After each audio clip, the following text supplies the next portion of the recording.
Segunda-feira, 28 de dezembro de 2015, seja bem-vindo. A gente está começando agora o canal de notícias aqui pela UPF TV. Fique com a gente e veja só o que nós preparamos para esta edição. Para não tomar sustos, é bom rever o orçamento doméstico para 2016.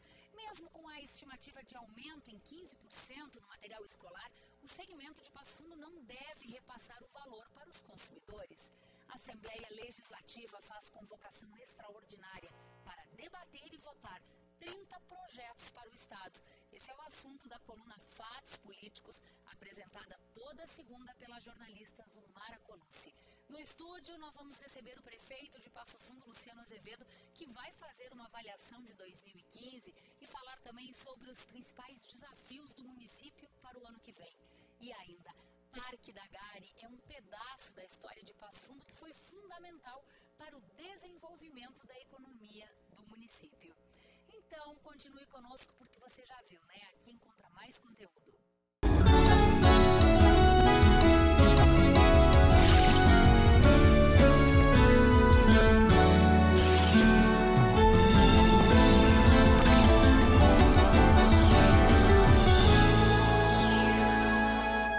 O Natal já passou, o Réveillon tá logo ali. Depois das festas é hora de pensar em 2016.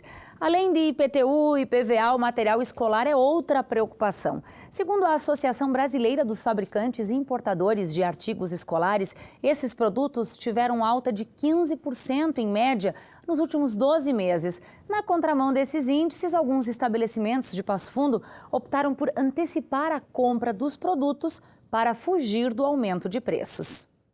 Depois de uma crise econômica forte, com aumento nos preços de praticamente tudo, está chegando a hora de comprar o material escolar. E alguns comerciantes aqui de Passo Fundo já se adiantaram e negociaram os valores de alguns produtos para não repassar um aumento de até 15% aos consumidores. Desde a metade desse ano a gente já negociou com as fábricas, então a gente não vai repassar aumento para o consumidor. A gente já sabia dessa informação de aumento de dólar, de aumento de energia elétrica, então a gente já se precaveu, já fez as compras, já pensando no Volta às Aulas 2016 e já estamos preparados para não repassar aumento para o consumidor.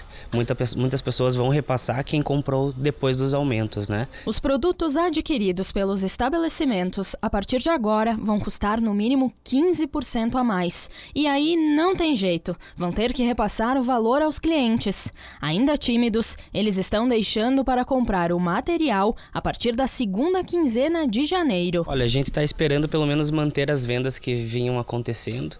A gente não espera uma queda nas vendas. Vem se mantendo as vendas, graças a Deus, né? Então eu acredito que o pessoal vai consumir produtos mais baratos, né? Vai optar às vezes por uma marca um pouquinho mais baratinha, mas não vai deixar de comprar, né? Mochilas e estojos são os itens que devem sofrer queda nas vendas, já que os produtos importados subiram quase 40%. As dicas para não comprometer o orçamento logo no início do ano são antigas: pesquisar, ficar de olho nas promoções e antecipar as compras. Eu acho que o pessoal pode optar, né, pelo produto de médio preço, produto que tenha qualidade e que tenha um preço acessível. O quanto antes a pessoa vir, vai ter mais opções de compra, vai ter mais promoções, vai comprar aquela capa que estava em oferta, mas depois já vai acabar. Então a dica é: faça a lista o quanto antes, dá uma pesquisada e fecha com quem tem melhor valor. No final do século XIX, Passo Fundo era um município com pouco mais de 2.000 habitantes. Estava isolado do restante do país. Isso por causa das densas florestas que seguiam daqui até Santa Catarina. Em seguida, esse cenário começou a mudar e a transformação foi rápida. Através da exploração da madeira, da expansão do comércio de grãos e do aumento do fluxo de pessoas em Passo Fundo. E a responsável por essa alteração na fotografia, nos costumes, nos hábitos e na economia da cidade foi uma só: a Estrada de Ferro. Reveja a nossa reportagem especial. Até meados do século XIX, o Rio Grande do Sul era um estado isolado do resto do Brasil. Conhecido pela produção de carne, no caso o charque, pela formação bélica na proteção das fronteiras e por ter muita da produção econômica baseada na atividade primária, o estado tinha um perfil próprio de desenvolvimento. Especialmente em São Paulo e Rio de Janeiro, mas também na Europa, a estrada de ferro já era uma realidade. O Rio Grande do Sul inaugurou a primeira estrada ferroviária em 1874, ligando Porto Alegre e São Leopoldo.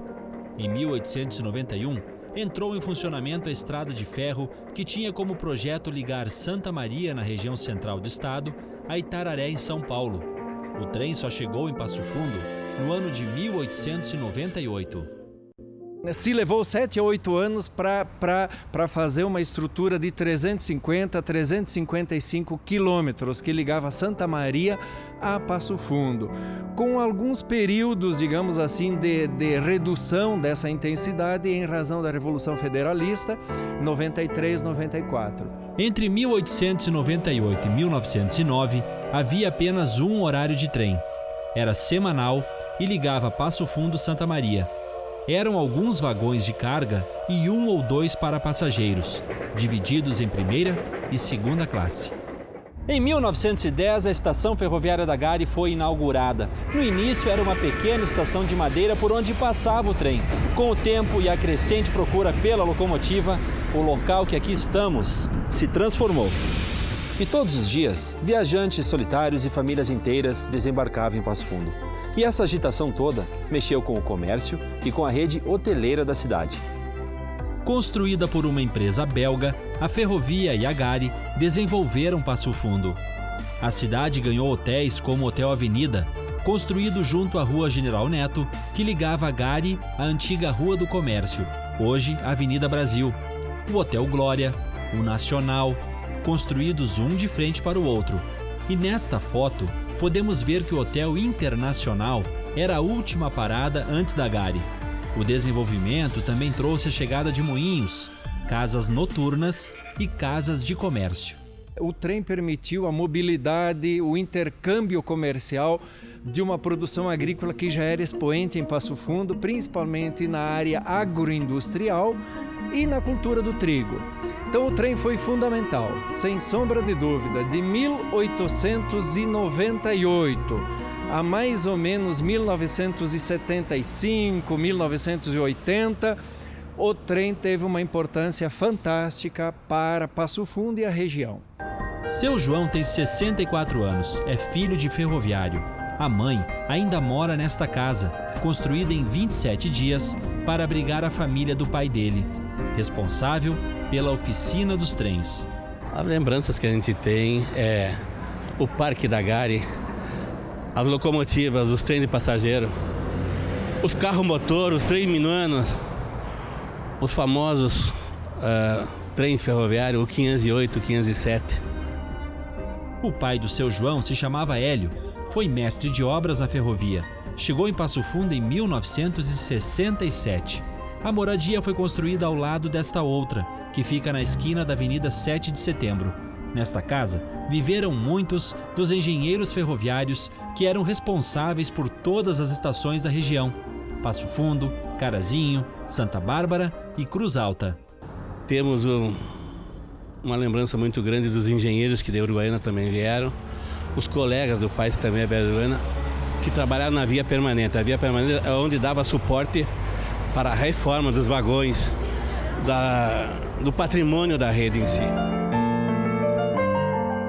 Outro que tem viva as lembranças da estação ferroviária da Gari é o seu José Carlos. Com 77 anos, não chegou a trabalhar nos trens, mas utilizou muito desse transporte. Os trens que circulavam por Passo Fundo, de carga, de passageiro, que nos levava à festa de Marcelino Ramos, Nossa Senhora Salete, que era muito gostoso. Aqui nessa sala onde hoje funciona a Feira do Produtor, era a sala dos controladores de trens. Seu Antônio, de 86 anos, trabalhou aqui de 1939 até 1974. Exercia a função de telegrafista. Era uma sala grande, tinha o controle de trens aqui. Era um controle aqui que controlava de Passo Fundo a Santa Rosa, inclusive Cruz Alta e Juí. E o outro controle era de Passo Fundo a Marcelino Ramos, controlava de Passo Fundo a Marcelino Ramos. Eram dois controles distintos. Cada trem que se movimentava de uma estação tinha que pedir licença para o que a gente chamava de movimento. Então chamava pelo pica-pau, pelo telégrafo, então dava em todas as estações a chamada. Então aí a aviação férrea colocou o tal de seletivo, aparelho seletivo que despertava, o nome já está dizendo, né? Seletivo, despertava só na estação que a gente queria. Aí a gente apertava um pedal, pronto, movimento, aí ele se identificava, é São Miguel, vamos tirar licença ao P que dizia ser passageiro, né? Ao P21 a Passo Fundo, pode tirar, é Farinha. A gente tinha que autorizar e dizer quem é que autorizava. E o seu nome, Farinha? É Farinha, sobrenome. Então chamava Passo Fundo, que ficava naquela sala, aí o Passo Fundo atendia, pronto, Passo Fundo, é São Miguel, me dá licença, o P21, o último foi o carga número tal. Pode mandar o P21, é fulano, assinava também. 105 anos depois de inaugurada, a pequenina estação de Madeira vai dar origem a um complexo de 50 mil metros quadrados, conhecido como Parque da Gare. Agora, esse local vai passar por mais uma transformação. Será um lugar para o lazer e a convivência. A obra, estimada em mais de 8 milhões de reais, tem previsão de ser entregue até maio de 2016. Equipes de engenheiros e arquitetos da Prefeitura fazem visitas mensais para acompanhar o andamento da obra. Todas as cidades desenvolvidas têm um grande parque público no coração da cidade. E esse é o espírito da transformação que está sendo feita aqui no Parque da Gare. Um parque novo para toda a cidade, bem no coração de Passo Fundo. A Gare será revitalizada, reestruturada, porque o barulho dos trens e apitos ficaram para trás. E no horizonte, logo ali à frente, está a esperança de um novo tempo, sem esquecer do passado, que ainda é tão presente. Tem saudade do apito do trem? Ah, sim, não tem nem dúvida. De madrugada a gente se acordava com o apitinho. Aqui na Gare era duas locomotivas, 14, 15 vagões lotados, em que os romeiros iam até Marcelino Ramos. Isso foi uma perda muito grande, porque nós andamos na contracorrente de muitas regiões do mundo, da Europa, dos Estados Unidos, algumas regiões da África, inclusive, tem a estrutura ferroviária muito dinâmica, e nós perdemos isso com grande intensidade e, sem sombra de dúvida, muito difícil retornar. Mas a saudade sempre bate aqui na estação de Passo Fundo.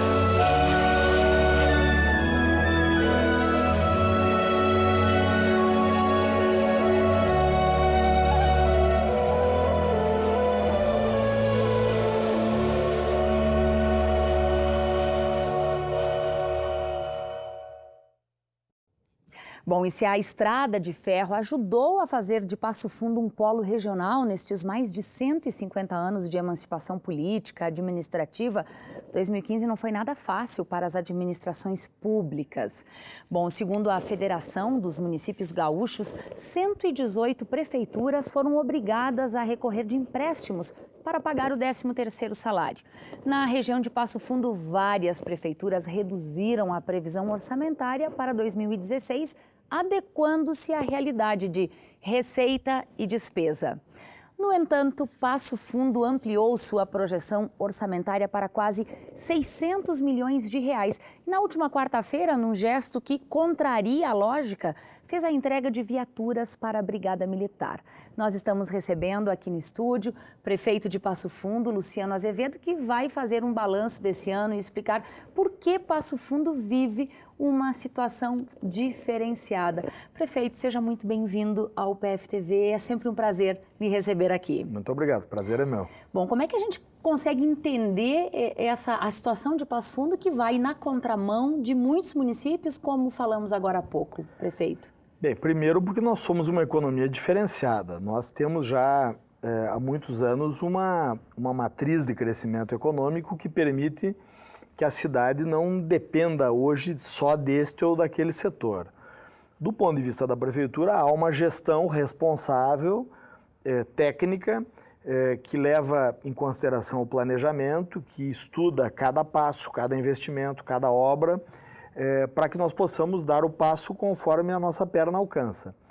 Trabalhamos com realismo em relação aos recursos que possamos receber, e isso fez com que nós pudéssemos, mais uma vez, cumprir os nossos compromissos de uma forma muito razoável agora no ano de 2015. O que se pode destacar, prefeito, de realizações, de obras, nesse ano que está encerrando? Olha, Thaís, para nós o ano ainda não terminou. Hoje mesmo nós vamos entregar uma escola no bairro São José. O bairro São José vai receber a primeira escola de educação infantil da história do bairro. Amanhã nós entregaremos obras, amanhã vamos entregar a unidade básica de saúde da Vila Nova, que é aguardada há muitos anos. É a 9ª unidade de saúde entregue no nosso governo. Os outros municípios do nosso porte, enquanto nós entregamos 9, estão entregando 2 ou 3. Estamos entregando a 12ª escola nesse período de governo. A média histórica de Passo Fundo é 4 escolas a cada 4 anos. E nós ainda temos a previsão de pelo menos mais 4 ou 5 escolas novas. Então há um balanço positivo. Há um grande programa de recuperação de espaços públicos, Teatro Municipal, a Praça Marechal Floriano, o Parque da Gari, o Parque do Banhado da Vergueiro, o Parque do Sétimo Céu. São obras que se complementam e atendem uma reivindicação da cidade, que é devolver plenamente os espaços públicos que são de todos para as famílias, para as crianças, para os mais velhos, num esforço que a Prefeitura faz de tornar a cidade mais humana ao lado da população. Com questões importantes que ainda precisam ser melhor resolvidas e que envolvem, por exemplo, o trânsito e a própria área da saúde, prefeito. Sem dúvida. Na área da saúde nós já avançamos muito, né? Instituímos o programa de vacinação em casa, criamos a farmácia mais perto, a farmácia móvel, que já atendeu mais de 20 mil pessoas, descentralizando a distribuição dos medicamentos, 9 novas unidades de saúde, ampliação do CAIS da Hípica e do CAIS São Cristóvão, que está sendo concluída. Na segunda-feira começa a ampliação do CAIS Boqueirão lá na Coab 1. Fizemos uma série de iniciativas, como o teleagendamento, que está em implantação, e isso ajudou a cidade a receber o título de melhor saúde entre as cidades médias do Brasil. E o trânsito é um desafio permanente, né? Nós temos feito intervenções pontuais, rápidas, técnicas, para melhorar o trânsito, que segue sendo um desafio para as cidades do nosso porte. Bom, prefeito, a gente quer entender por que o município doou viaturas para a Brigada Militar, já que a segurança pública ela é uma obrigação e um comprometimento do Estado. Mas a gente quer lhe convidar para permanecer conosco, você responde em seguidinha. O prefeito de Passo Fundo segue conosco aqui no estúdio. Olha só o que também tem depois do intervalo. A Assembleia Legislativa faz convocação extraordinária para votar 30 projetos para o Estado. E ainda, para não tomar sustos, é bom rever o orçamento doméstico com esses gastos de fim de ano. Nós já voltamos.